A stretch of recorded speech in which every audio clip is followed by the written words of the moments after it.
నమస్తే వ్యూయర్స్. ఈ మధ్య కాలంలో మనం చాలా చూస్తున్నాం. అక్కడ ప్లాట్స్ ఉన్నాయి, ఇక్కడ ప్లాట్స్ ఉన్నాయి. ఈ ఏరియాలో ప్లాట్స్ కొంటే మనకి ఎక్కువ రేజ్ వస్తది. ఫ్యూచర్‌కి ఒక సెటిల్‌మెంట్‌లా ఉంటది.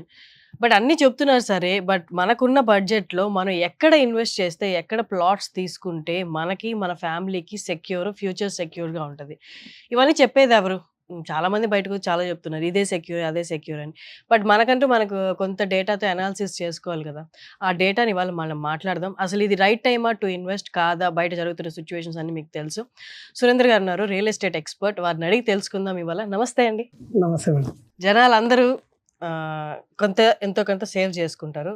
చక్కగా ఇన్వెస్ట్ చేయాలి అనుకుంటారు. వాళ్ళకి, వాళ్ళ పిల్లల కోసం, నెక్స్ట్ తరం కోసం లేకపోతే వాళ్ళ కోసమైనా.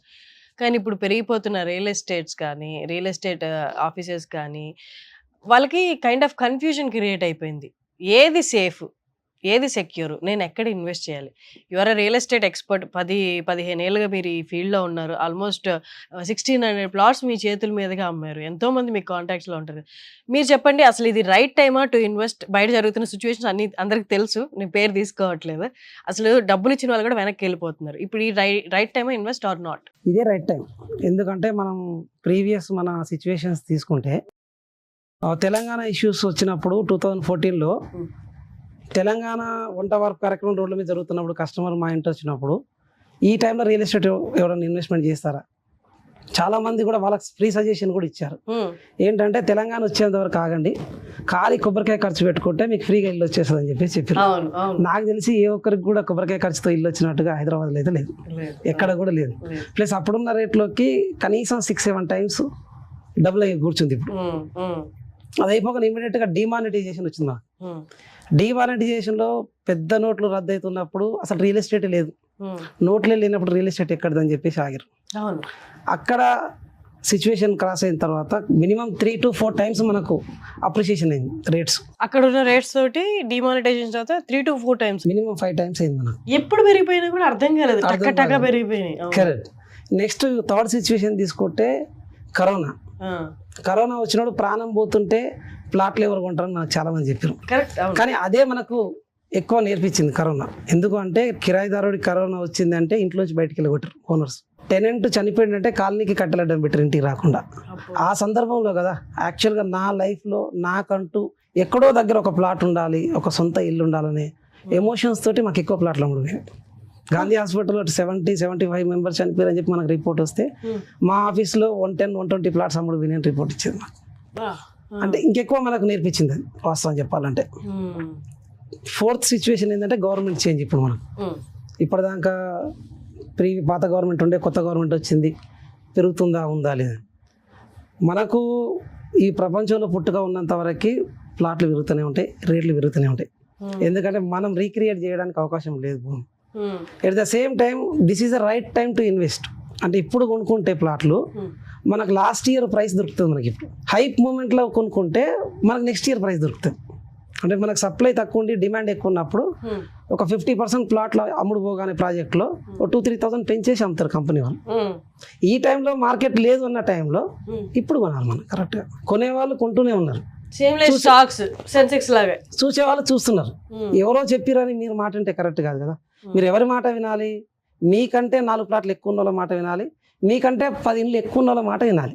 మీరు సజెషన్ తీసుకుంటే మీరు కొనాలనుకున్నా కానీ మీకంటే బెటర్మెంట్ లైఫ్ లీడ్ చేస్తున్న వాళ్ళ మాట వినాలి. కానీ ఎవరో చెప్పిరని మీరు ఆగిపోతే నష్టపోయేది మీరే. కానీ ఇప్పుడు డబ్బులు ఎక్కడ? ఇప్పుడు జీతాలు పెరిగాయి అనుకున్నాం, జీతాలతో పాటు రేట్లు పెరిగాయి. అసలు సేవ్ చేయడానికి డబ్బులు ఉండట్లేదు కదా. ప్లాట్లు అంటే ఇంకేమీ అవసరం లేదు లైఫ్లో, ప్లాట్లు తప్ప అన్నట్టు. ప్లాట్లు ఎక్కడ కొంటారు? ఇంకా ఉన్నది మేడం, అవకాశం ఉంది. దీనికి డబ్బులు అవసరం లేదు మనకు. చిన్న ఇంటెలిజెన్స్ తోటి మనం ప్లాట్లపై ఇన్వెస్ట్ చేయొచ్చు. బేసిక్గా సపోజ్ ఉప్పల్, ఎల్బీ నగర్, మునసలిపురం సరౌండింగ్ ఒక 2001 ఇయర్లో ఒక 2,500 రూపీస్ పర్ స్క్వేర్ యార్డ్ ఉంది maximum price per square yard. మీ దగ్గర డబ్బులు లేవనుకుందాం, ఒక 200 స్క్వేర్ యార్డ్ మేము బలవంతంగా ఇప్పించాం మీకు, వేరే వాళ్ళ దగ్గర అప్పు ఇప్పించి 2 రూపీస్ ఇంట్రెస్ట్ కట్టినా కానీ 5 lakhsకి పర్ మంత్ 10,000 రూపీస్ అవుతుంది మనకు. 20 yearsకి 24 lakhs ఇంట్రెస్ట్ అవుతుంది. మీరు పెట్టిన 5 lakhs principal amount plus 24 lakhs 29 lakhs. ఇంకొక 1 lakh ప్రామిసరీ నోట్స్కి ప్లస్ మీకు అప్పు ఇప్పించిన వాళ్ళకి పార్టీ ఇవ్వడానికి ఖర్చు అయింది అనుకుందాం. Total 30 lakhs. ఈరోజు కాస్ట్ ఏముంది అక్కడ మనకు? మినిమం కాస్ట్ మినిమం 70,000-80,000 ఉంది. ఇప్పుడు కూడా మీరు మోసపోయి 50,000కే అమ్ముకుని అనుకుందాం, 200 గజాలకి ₹1,00,00,000, 30 లక్షలు తీసేస్తే 70 లక్షలు బెనిఫిట్. మీ దగ్గర ఉన్నాయి 70 లక్షలు అంటే ఆలోచనతోటే మనకు ఆదాయం ఎక్కువ వస్తుంది. జనాలు అందరూ ఎంతో కొంత సేవ్ చేసుకుంటారు, చక్కగా ఇన్వెస్ట్ చేయాలి అనుకుంటారు, వాళ్ళకి వాళ్ళ పిల్లల కోసం, నెక్స్ట్ తరం కోసం, లేకపోతే వాళ్ళ కోసం అయినా. ఏది సేఫ్, ఏది సెక్యూర్? సో యాక్చువల్గా మనం తీసుకోవాల్సిన జాగ్రత్తలు ఏంటంటే, ఇన్వెస్ట్మెంట్ పెట్టేటప్పుడు ఒక 3 విషయాలు తెలుసుకోవాలి. ఫస్ట్ ఆఫ్ ఆల్, RRR అందరికి తెలుసు కదా, రాజమౌళి గారి ఫిల్మ్, బ్లాక్ బస్టర్ హిట్. ఇప్పుడు నేను చెప్పే RRR కూడా తెలుసుకుంటే మీరు ఇన్వెస్ట్మెంట్ ఈజీగా చేయొచ్చు. ఒకటి కాదు కదా, కనీసం 10 ప్లాట్లు కొంటారు మీ లైఫ్లో. ఏంటి అంటే ఫస్ట్ వచ్చేసి రిస్క్ చూసుకోవాలి. మనం పెట్టుబడి పెట్టేటప్పుడు లాభం వచ్చే మాట దేవుడు, లాస్ కాకుండా చూసుకోవాలి, రిస్క్ లేకుండా చూసుకోవాలి. ఏంటి ఆ రిస్క్? గ్రామ పంచాయతీ ల్యాండ్ కానీ, ఫామ్ ల్యాండ్ కానీ, ఈ చెట్లు పెట్టిస్తాం, గంధం చెక్కలు ఇస్తాం, XYZ అంటే ఇవన్నీ కారణాలతోటి మనం ప్లాట్ కొందామని ఆశపడితే ఇబ్బంది అవుతుంది మనకు. మా దగ్గర ఎప్పుడు కూడా ప్రీ లాంచ్ ఆఫర్స్ కానీ, పోస్ట్ లాంచ్ ఆఫర్స్ కానీ, అడ్వాన్స్ లాంచ్, మీరు బిఫోర్ లాంచ్ తీసుకుంటే ఈ ప్రైస్లో వస్తుంది, 10 లక్షలకే వస్తుంది, ఆఫ్టర్ లాంచ్ తీసుకుంటే ₹1,00,00,000 విరిగిపోతుంది. ఇట్లాంటి స్కామ్స్ కూడా మా దగ్గర ఏమి ఉండవు. అంతే కదా మేడం, ఎందుకంటే ఎన్ని వందల కోట్ల జెన్యూన్ గా ఇచ్చేవాళ్ళు లేరా? తక్కువ. ఆల్రెడీ ల్యాండ్ బ్యాంకింగ్ ఉండి వాళ్ళు లాంచ్కి వెళ్తే ఇచ్చేవాళ్ళు 1% అయితే 99% ఫ్రాడ్సే జరుగుతాయి. ఈ విషయాల్లో ఎక్కువ ఆశపడి తక్కువ మొత్తంలో ఎక్కువ లాభం రావాలన్న ఆశతోటి ఉన్నది కోల్పోతారు. ప్లాట్ LP నెంబర్ వచ్చిన తర్వాత, రేరా సర్టిఫికేషన్ వచ్చిన తర్వాత, ప్లాట్ మార్కింగ్ అయిన తర్వాత నెంబర్ చూసి కొనడానికి మీరు ప్రయత్నం చేయండి. ఎట్ ద సేమ్ టైం ఇంకా జాగ్రత్తలు తీసుకోవాల్సింది ఏంటంటే, బియాండ్ దట్ మన లేఅవుట్లో బార్డర్ ప్లాట్స్ ఉంటాయి. బేసిక్గా బార్డర్ ప్లాట్లు తీసుకోవడం వల్ల, లేఅవుట్ మొత్తానికి బార్డర్ ప్లాట్స్ ఎక్కువ ఉండడం వల్ల, అదర్స్ ల్యాండ్ వాళ్ళు రేపొద్దున రీసర్వే చేసినప్పుడు వాళ్ళకు 10 feet 20 feet జరిగింది అన్నప్పుడు ప్లాట్లోకి రావాల్సి వస్తుంది. సో ఆ ఇబ్బంది మీరు పోయి కంపెనీని అడగాలంటే కంపెనీ ఈ రోజు ఉంటుంది, ఉండకపోవచ్చు, మీకు అమ్మిన వ్యక్తి ఉండొచ్చు, ఉండకపోవచ్చు. సో ఆ జాగ్రత్తలు కూడా తీసుకోవాలి. మనం పార్కులు ఇచ్చి రోడ్ ఉండి తర్వాత మనం ప్లాట్ తీసుకుంటే వాళ్ళు ఒకవేళ పార్క్ని టచ్ చేసినా రోడ్డును టచ్ చేయలేరు, పబ్లిక్ ఇంట్రెస్ట్ లిటిగేషన్ కింద వస్తుంది కనుక ఇష్యూస్ రావు. ఇంకొక విషయం ఏంటంటే, బేసిక్గా మార్కెట్లో ఏం జరుగుతుంది, ఫార్మర్స్ దగ్గర నుంచి బిల్డర్ ల్యాండ్ తీసుకొని MOU తీసుకొని ఫార్మర్ దగ్గర నుంచి కస్టమర్కి రిజిస్ట్రేషన్ చేపిస్తాడు. బిల్డర్ పాత్ర ఏముండదు అక్కడ. దానివల్ల సపోజ్ ఫార్మర్కి ఈరోజు 10 years బాబో 10 years పాప ఉన్నప్పుడు రేపొద్దున 15-20 years తర్వాత మేజర్ అయిన తర్వాత, ఈరోజు కోకాపేటలో 100 కోట్ల ఎకరం అని చెప్తున్నప్పుడు మీరు ఉన్న ప్లేస్లో 10 సంవత్సరాల తర్వాత 10 కోట్ల ఎకరం అన్న అత్యాశతోటి కేసు వేయడానికి నా షేర్ రాలేదని కేసు వేస్తారు ఈజీగా.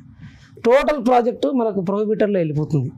సో బిల్డర్ యాక్చువల్గా ప్రాపర్టీ ఓనరా కాదా అనేది మీరు ఒకసారి చెక్ చేసుకోవాలి. ఫస్ట్ ఆఫ్ ఆల్ ఇన్వెస్ట్ చేసే ఎంతో కొంత సేఫ్ ఉంటుంది.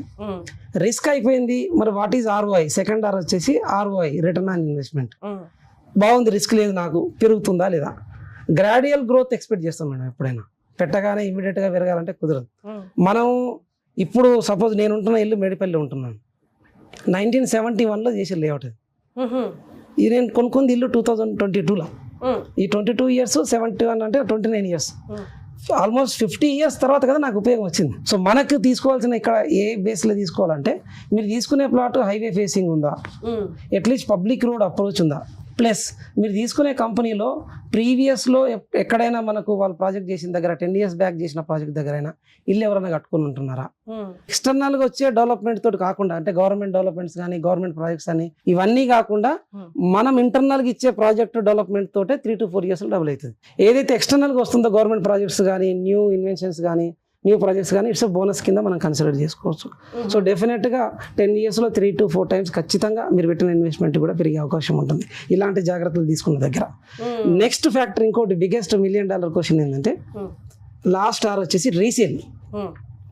ఇప్పుడు ప్లాట్ కొంటాం మనం, 10 years తర్వాత మనకు అమ్మిన ఎగ్జిక్యూటివ్ ఉండరు మార్కెట్లో. కరెక్ట్. ఎందుకంటే చాలా సందర్భాల్లో మనం చూసినాం, కంపెనీ ఇక్కడ ఉంటుంది, లేకపోతే ఇంకొక వేరే ఏరియాలో చేస్తుంటుంది. ఈ ప్రాజెక్టులోకి వెళ్ళి ప్లాట్ అమ్ముకోవాలంటే మనకు కష్టమవుతుంది. సో మనం ఏం చెప్తున్నామంటే, మీరు తీసుకునేటప్పుడే జాగ్రత్తగా తీసుకొని మెయిన్ రోడ్ నుంచి ఎక్కడో 4-5-10 kilometers లోపలికి వెళ్ళి ఎక్కడో తీసుకుంటే దాన్ని చూడడానికి చేయడానికి కూడా ఎవరు దిక్కు దివాన్ ఉండదు. మనకు మెయింటెనెన్స్ కానీ, అప్రోచ్ రోడ్ కానీ, డెవలప్మెంట్స్ కానీ ప్రాపర్గా ఉన్న కంపెనీలో తీసుకుంటే అట్లీస్ట్ ఇంతకుముందు చేసిన లేఅవుట్స్ ఏమైనా అక్కడ వెళ్ళి ఒక్కసారి చూసిన తర్వాతనే మనం తీసుకుంటే మన రీసేల్ కూడా ఈజీగా అయ్యే అవకాశం ఉంటుంది. సరే, సింపుల్ క్వశ్చన్. నా దగ్గర 10 లక్షలే ఉన్నాయి. ఈ 10 లక్షలు నాకు ఇప్పుడు అవసరం లేదు. ఇది ఒకవేళ లేకపోయినా నా అవసరాలకి ఇంకొకటి నా జీతం ఉంది సరిపోద్ది. ఈ 10 లక్షలు నాకు ఉన్నాయి, ఇది నేను ఫ్యూచర్ కోసం వదిలేస్తున్నా. ఇప్పుడు ఈ 10 లక్షలతో నాకు ప్లాట్ వస్తుందా, వస్తే ఎక్కడ వస్తుంది, వచ్చినా ఎంత రేట్లో పెరుగుతుంది 10 ఏళ్లలో? ఈస్ట్లో పెట్టుబడి పెడితే మనకు తక్కువ పెట్టుబడిలో ఎక్కువ రాబడి వస్తుందని ఇప్పుడు అందరూ కూడా ఈస్ట్లో ఇన్వెస్ట్మెంట్ చేస్తారు.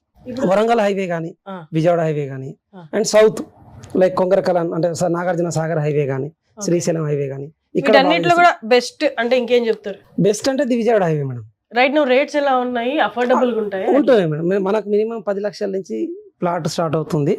ఎందుకు విజయవాడ హైవే అంటే నేషనల్ హైవే అది, అంటే హైదరాబాద్ నుంచి బిజియెస్ట్ గా ఉన్న నేషనల్ హైవే. మనకు మీరు అబ్జర్వ్ చేస్తే ఏ పండగకైనా టోల్ గేట్ దగ్గర ఫస్ట్ ఒక గంట సేపు పండగ చేసుకున్న తర్వాతనే వాళ్ళ విలేజ్ పోవాల్సి వస్తుంది. అట్లాంటి హైవే ఏదైనా ఉందంటే విజయవాడ హైవే. మీ కెమెరాస్ అన్ని కూడా అక్కడే ఉంటాయి. అవును. సో ఫస్ట్ ఆఫ్ ఆల్ అది నేషనల్ హైవేతో పాటు క్యాపిటల్ టు క్యాపిటల్ కనెక్టెడ్.